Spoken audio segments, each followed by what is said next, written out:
punish game, the state in which you hit the opponent and go, now what? It's the most important yet least considered part of a beginner player's toolkit. I've seen it neglected in so many newbie 20s, trust me on this one. So here's why punish game is important to anyone, regardless of skill level, and I'll show how you can improve. When you melt fighting games down to their core concepts, risk versus reward comes up a lot.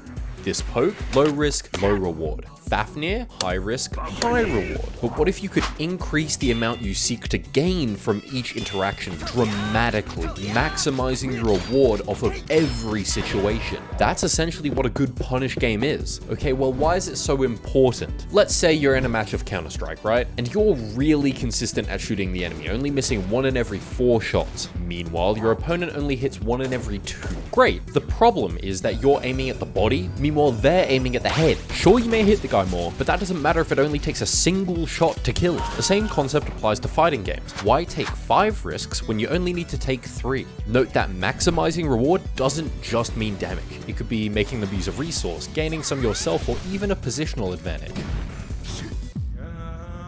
And remember, damage isn't the thing that kills in Smash.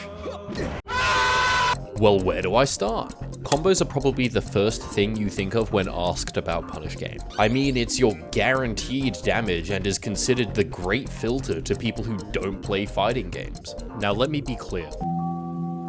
You don't need to be an optimization god with ridiculous execution to have a good punish game. Far from it. A lot of games give diminishing returns for combo optimizations, so you don't have to worry too much anyway. The big issue comes with converting off of openings. Sure, you can combo off close slash 90% of the time, but what about 6k, 5p, 2s? If you're struggling to convert with most of your moveset, then your damage is going to be really patchy.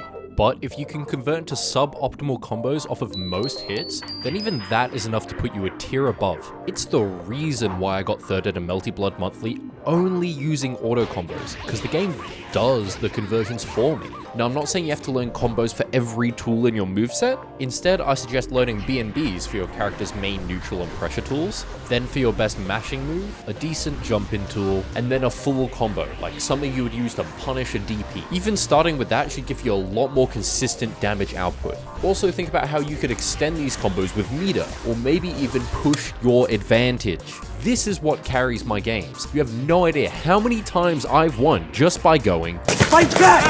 Fight back!" Always look to end your interactions in an advantageous position, whether that's Oki or simply being plus. It may even be good to sacrifice damage to get a better position, but it's really up to you. Would you rather take more damage or the weighted dice roll in your favor?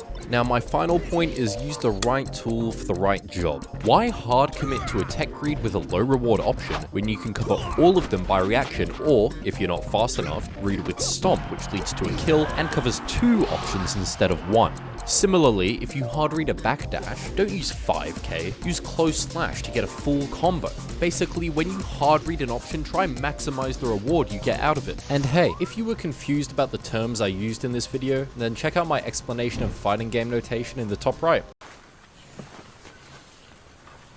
Denji, お前も好きだったろ。